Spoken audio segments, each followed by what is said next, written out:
그 개새끼들이지 그거. 남자가 이런 육아 우울증 그런 거 호소하시는 분들이 있나요? 아직까지는 직접 그걸로 진료를 오시는 분들은 많지는 않죠. 여기에 관심을 갖게 된 이유가 있으세요? 근데 남성 산후 우울증에 대해서? 이 친구가 실제로 좀 힘들었어요. 남성 산후 우울증이 여성 산후 우울증에 비해서 경해요.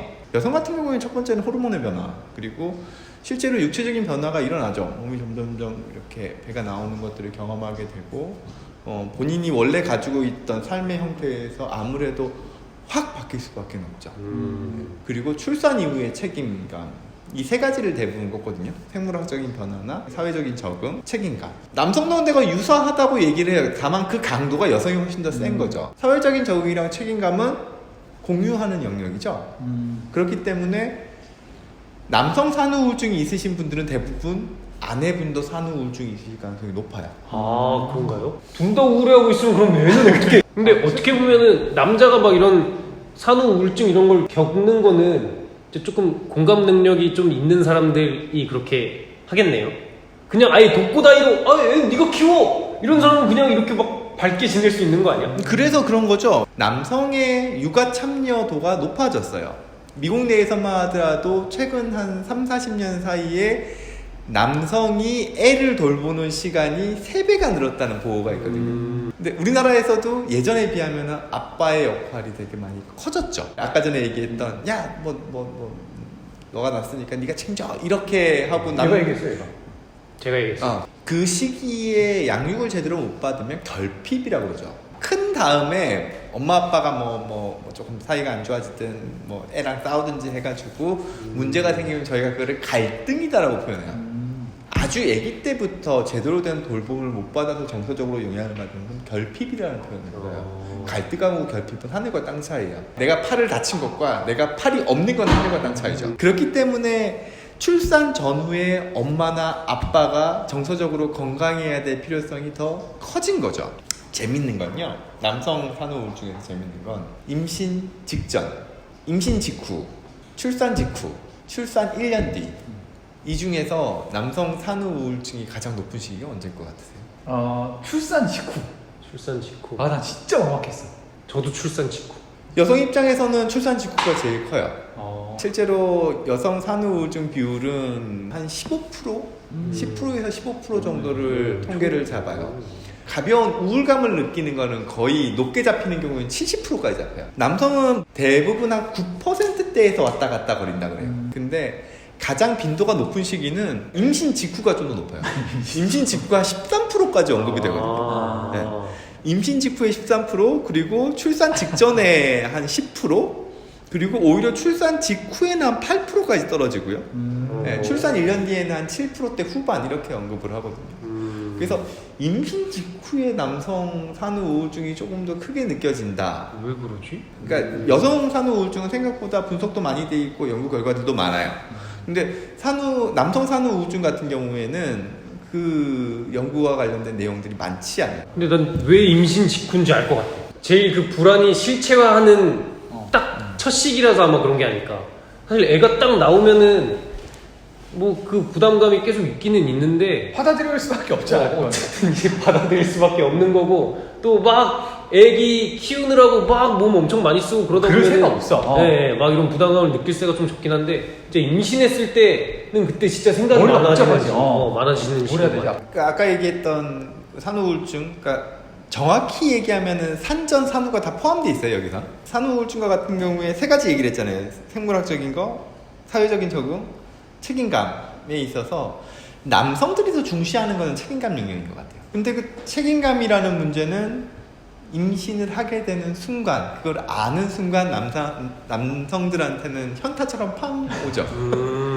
그러니까 그럴 수도 있겠다는 생각은 문득 들기는 하네요. 아니 그리고 나도 지금 돌이켜보면 그랬던 것 같아. 이게 임신했을 하고 이제 막 어쨌든 준비하는 그런 기간이잖아. 그때 내가 아버지 상에 대해서 생각을 많이 하게 돼. 어떤 아버지가 돼야 되지? 난 어떤 아버지가 될 수 있을까? 우리 아빠는 어떤 아버지였나? 약간 혼란스러웠던 것 같아. 되게 좋은 아버지시다. 아니, 이런 걸 고민하시는군요. 저도 계속 제 아버지랑 좀 비교를 하게 되더라고요. 그렇죠. 제 아버지는 근데 제가 삼형제거든요. 근데 삼형제를 키우면서도 남부러울 것 없이 잘 키우셨고, 근데 내가 그 정도의 경제적인 혜택을 아기한테 제공할 수 있을 것인가라는 불안감이 계속. 근데 나는 그런 생각이 들어.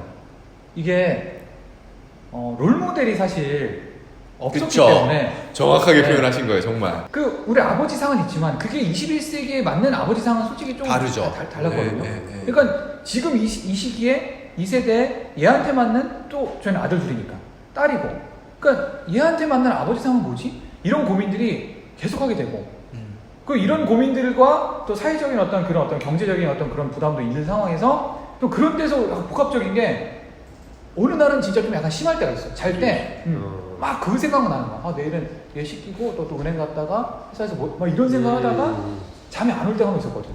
그래서 그 롤모델 찾으려고 슈퍼맨이 돌아왔다 틀었다가 막 보면 막 테레비 2,200만 원짜리 나와. 아빠 어디가가 대표적인 스칸디데디가 우리나라에 영향을 주기 시작할 때 나왔던 방송이거든요. 그러니까 아빠랑 거기 나오는 같이 분들은 9시 9 to 6로 일을 안 하니까 그런 게 가능한 거잖아요. 아니, 아빠 어디가 진짜 막 여행도 존나 다녔어. 그래, 야, 어떻게 그런 걸 가? 그렇죠. 그렇다 보니까 그게 바람직한 아버지 상이어야 된다라는 인식이 조금 더 넓어지기는 했죠. 근데 그렇게 할 수 있는 사람도 있고 그렇게 하지 못하는 환경도 맞아. 있기 때문에 내가 할 수 없는 영역에 대해 가지고 자꾸 이렇게 뭔가를 요구당하고 부러워해야 되는 상황이 되면 괴롭죠. 아, 그죠. 괴로워지죠.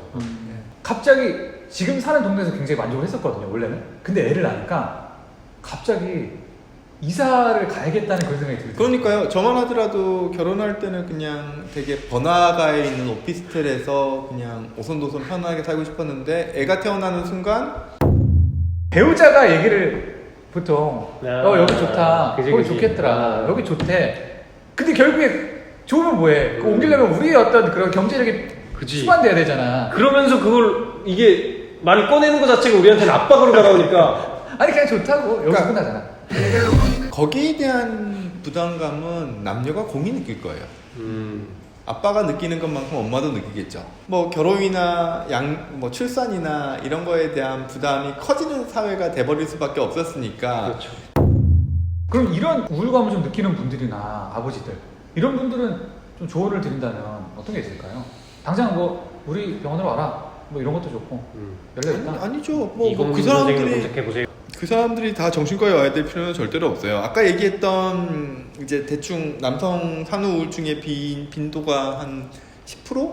그 사람 중에서 실제로 진료가 필요한 경우는 훨씬 더 적을 거예요. 내가 일정 부분의 부담감을 느끼고 약간의 사회적인 적응에 있어가지고 뭐 약간의 우울감, 약간의 슬픔, 약간의 뭐 짜증 섞임 이런 게 있더라도 기본적으로 부부관계나 가족관계 그리고 애 양육을 돌보아주는 과정에서 지장이 있는 수준이 아니라면 그거는 남자로서 아빠로서 느끼는 어느 정도의 일상적인 부담감, 우울감 정도라고 봐야겠죠. 근데 뭐 육아도 전혀 도와주지 않고 막 술을 계속 마시게 된다거나 그게 네. 새끼들이지 그거. 혹은 본인의 어떤 우울감으로 인해서 사회적인 활동, 직업적인 활동에 안 좋은 영향을 받고 있는 상황이라면 그런 전문가적인 진료가 좀 필요하실 거예요. 그러니까 저도 한두 번 정도 막 그럴 때가 있었거든요.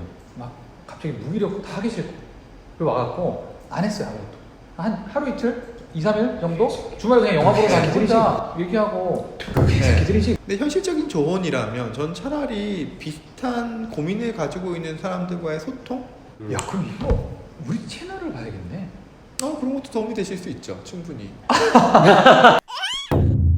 저는 솔직히 말씀드리고 싶은 건 산후우울증과 관련해서 남성과 여성을 너무 구분짓는 거는 전 바람직하지 않다고 생각해요. 아까 얘기했듯이 성별이 들어간다. 산후우울증은 남녀가 공히 경험하는 거예요. 그죠. 어떤 집은 남성이 좀 더 강할 수도 있고 어떤 집은 여성이 좀 더 강할 수도 있으나 엄마 입장에서 산후우울증을 경험한다면 이게 아빠한테도 영향을 미쳐요. 물론 애한테도 영향을 당연히 미치지만 아빠한테도 영향을 미쳐요. 아빠가 산후우울증을 경험하고 있다면 엄마한테 미치는 영향도 분명히 있을 거예요. 그렇기 때문에 이거를 아빠 엄마를 구분시켜가지고 나는 산후우울증이 있는데 너 왜 나를 이해해주지 못하니 이게 아니라 내가 산후우울증이 있으니까 너도 일정 부분 많이 힘들겠구나라고 같은 공동체로 생각하고는 접근하시는 게 바람직할 거라는 말씀을 좀 약간 공익광고 같은 느낌이 돼버리긴 했지만 괜찮습니다. 처음부터 그랬습니다. 사회적인 큐가 되게 빠르세요. 아 제가? 네, 되게 빠르세요. 어떤 거요? 사회적인. 그러니까 이렇게 EQ. 감을 잡는 게 되게 빠르세요. 이 친구가 눈치를 많이 본 타입이라서.